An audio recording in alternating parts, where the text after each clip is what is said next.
Dobar dan i dobrodošli u moj novi video. Današnji video će opet biti posvećen temi stranci koji su nas voleli.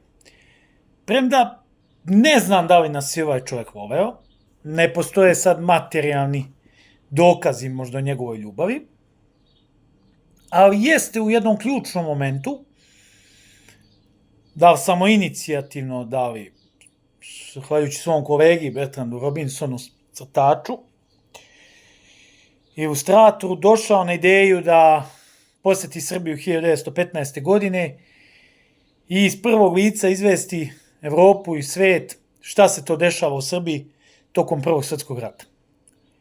Reč je o jednom prilično kontroverznom čoveku koga su čak i Sovjeti cenili i dopustili mu da se sahrani u zidove Kremlja, premda je Amerikanac, zato što je bio izuzetno naklonjen Sovjetskoj revoluciji i bio je blizak prijatelj Trockog i Lenjina. Reč je o jednom američkom komunisti i socijalisti Johnu Reedu.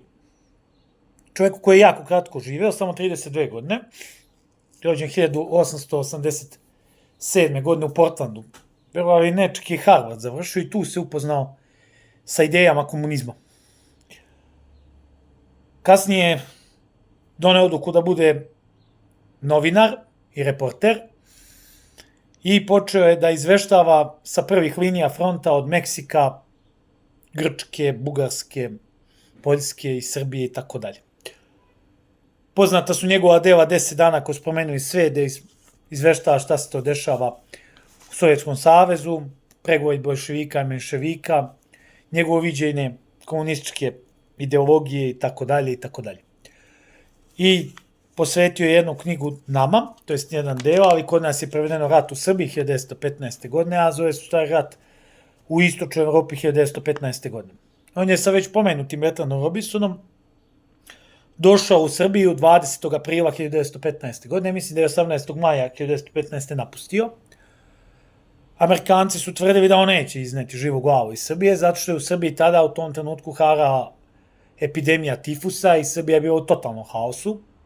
Maltene je bila jedan karantin u kome su ljudi masovno umirali od bolesti.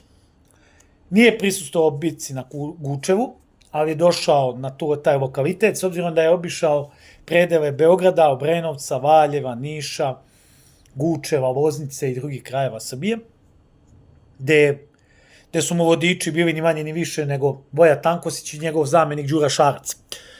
Inače, sveštenik po zanimanju. John Reed je se potrudio da krajnje objektivno sagleda situaciju u Srbiji, da iznese sve ono što je čuo, što je video.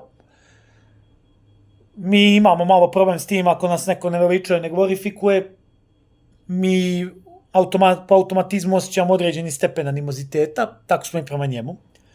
Ja mogu lično da imam problem sa njegovom nekim ideološkim premisama koje on gaji, ali ono što je napisao nama je verovali ne 100% tačno. I to su stvari sa kojim se mi suočavamo ne danas, nego se suočavamo od pamtiveka, od kada postojimo, a ja ću vam u fragmentima navesti neke od njih. On o srpskoj vojsci ima izuzetno lepo mišljenje, kaže da je poštena, da je ponosna, časna, da je dobra, ali su mu nejasne neke stvari da Srbin može da poštuje i da gleda svog oficira samo ako ima sablju i ide uz njega. To mu nekako nije bilo jasno i da je svaku jedinicu u Srbiji pratio red gusara, gajdaša i tako dalje koji su pevali srpske nacionalne pesme. Video je spomenik u Gučevu i dao je prvu analizu toga gde je njegov slikar, ilustrator uslikao spomenik i grob zajednički srpskim i austrougarskim vojnicima, gde je rekao da su Austrugari koristili srpske vojnike koje su mobilisali svoje jedinice kao živi štit, postavljajući bodljikavu žicu iza njih, kako bi oni na prvim linijama fronta izginuli. Pominjao je crkve i bolnice u Šapcu, gde su austrougarski vojnici držali srpske zarobljenike i gde su se masovno silovale žene i pljačkalo i otimalo, i gde su pojedini završavali u logorima, pojedini ubijani na licu mesta i tako dalje. Opisivao je kuće, predratne kuće bogatih ljudi, gde je izneo svoje viđenje situacije da su vojnici koji su ulazili tu, sve što je moglo da se iznese izneli, a ono što nije moglo jer su palili, jer su sekirama na drugi način uništavali. Čudio se toj bestijalnosti austrougarskih vojnika nad srpskim življem. On je maltene došao u Srbiju kada je epidemija tifusa bila na kraju, ali i tad je Srbija plaćala žrtvu prilike 1000 ljudi dnevno. Naravno, tu je pratio su je kolera, šarlah, tuberkuloza, to je bio haos. U jednom cugu se sa 400 lekara koji su došli iz inostranstva prepolovio broj na 200. Ali mu je bila jedna stvar neverovatna za srpski narod, preveliki ponos i pogled na preventivnu medicinu i na neke stvari u medicini kao vrstu kukavička. On čak ističe izveštaj engleskog pukovnika sanitetskog, Huntera, koji preti Srbima da će da napusti sa svim svojim medicinskim osobljem Srbije ako jedan Englez bude umrao, jer Srbi uopšte ne žele ni da se dezinfikuju, ni da vode računa o čistoći, ni da se vakcinišu protiv datih bolesti. Srbi su mu dolazili u lice, govorili da je kukavica i da je cela nacija njegova kukavična i da će se oni ponosno boriti protiv te bolesti na svoj način, što je bio u šoku. Njegov izveštaj ratne vojne bolnice u Nišu slikovito opisuje naš mentalni sklop. Naime, kaže, upoznao je jednog lekara koji je tvrdio da su njihove bolnice iste kao američke. Kaže, kad sam ušao unutra, bilo izuzetno čisto, pedantno, stvarno, dezinfikovano. Kaže, a u jednom trenutku se okrećem, vidim dvorište gde ljudi šetaju, tu jednu šupu gde bacaju mrtvake i oni tu stoje danima, jer se čeka da se uradi kovčeg kako bi se sahranili, a odmah preko puta njih poljski WC i vi vidite jedan totalan kontrast na jako malom području. Kad sam već pomenuo prljavštinu, često provejava kroz njegove tekstove srpska aljkavost. Kaže, Srbi bacaju đubre gde god stignu. Kaže, nekad pređu nekim krečom, kaže, preko potoka, kaže, uopšte nemaju osjećaj da to treba negde da odnesu, da deponuju, da sklone, nego, kaže, nemilice bacaju i uništavaju kako im padne šta na pamet. Tako da Srbiju uz to jednu tužnu, napaćenu zemlju, razorenu, uništenu, vidi kao jednu vrstu deponije.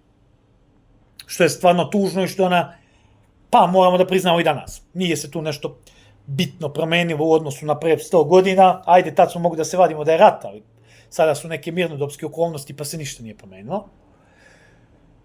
Kaže da je razgovarao sa mnogim oficirima koji pričaju o snu vezanom za Veliku Srbiju, u ujedinjenju sa Bosnom, Dalmacijom, Slavonijom i tako dalje. Priča o toj nekoj lažnoj eliti koja je uredno pobegla u inostranstvo, pretežno u Švajcarsku, i sakrila sebe i svoju decu, dok je običan narod umirao najgorim mukama kroz Srbiju, pateći se, zopateći se i moleći Boga za pomoć. Vidite, ima li neke analogije sa današnjim periodom. Tako dok je analizirao Srbiju, nailazio je na razne stvari u njoj, na brojne anomalije, na brojne nedostatke, manjkavosti, u raznim sferama i u raznim modelima. Nažalost, toga imamo i danas. Kao što sam rekao, 18. maja je napustio Srbiju 1915. Već 1916. objavio knjigu na tu temu. Kao što sam rekao, Rat u istočnoj Evropi. Ta knjiga nije bila prevedena kod nas do 1975. godine, zato što se smatralo i tada i kasnije da je John Reed špijun i da sve to što je napisao je bilo apsolutno laž, jer nije smeo da kroz tu priču, ko što se kasnije i Rajs i Kosta Stojanović i mnogi drugi, počeli da se doživljavaju sa perspektive i aspekta izdajnika, tako i on.